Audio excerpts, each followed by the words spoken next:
Quelle odeur notre corps dégage-t-il? Cette question qui nous préoccupe tous au quotidien, l'acteur et humoriste gabonais Omar Defunzo l'aborde avec le docteur Tsamé, une dermatologue basée à Libreville. Je ne vous en dis pas plus, écoutez plutôt leur conversation. Bonjour, je suis Omar Defunzo, je suis acteur et humoriste. Mais aujourd'hui, nous n'allons pas discuter cinéma ou comédie. Nous allons plutôt aborder une problématique de santé. Et aujourd'hui, dans votre rubrique préférée 5 Under 5, nous allons essayer de répondre aux 5 questions les plus fréquemment posées sur les odeurs corporelles. Alors ne ratez pas ma conversation avec le docteur Ntsam.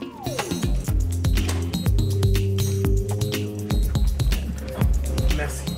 Bon, écoutez, on va commencer notre conversation par une question d'ordre général.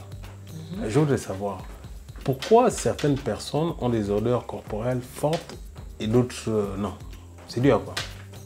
Alors, il y a plusieurs explications. La première, c'est quand même qu'il faut savoir qu'on a une sorte de carte d'identité olfactive. Donc, on a une odeur à soi.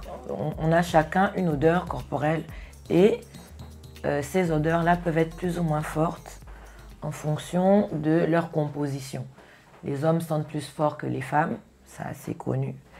Maintenant, dans les odeurs corporelles, il y a 2 problèmes. Il y a même plus, des fois 3. Ça peut être parce qu'il y a quelqu'un, sa bouche sent mauvais.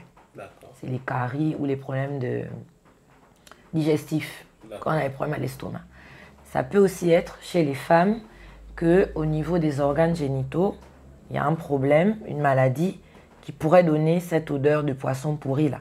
Des fois, il y a des gens qui sentent le poisson pourri. Il y a une maladie qui s'appelle la trichomonose qui donne une odeur un peu désagréable.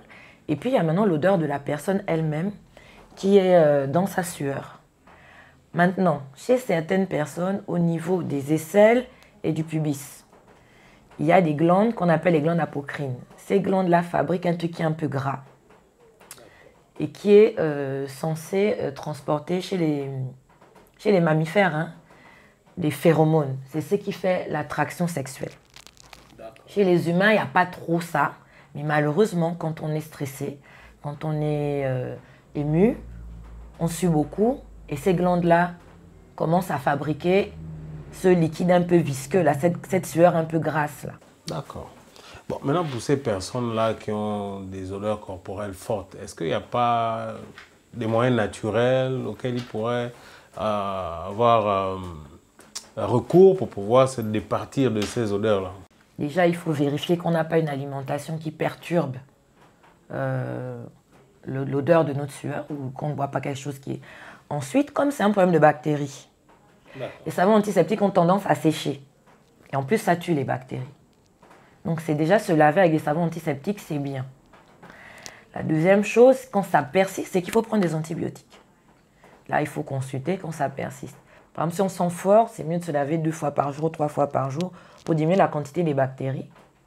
Mais si malgré ça, c'est bizarre, il y a peut-être une maladie derrière. Il y a quelques maladies, dont certaines sont très rares, qui donnent vraiment une odeur de la sueur qui est très désagréable. Mais souvent, c'est des maladies, on est avec ça. Depuis l'enfance, l'enfant a une odeur bizarre.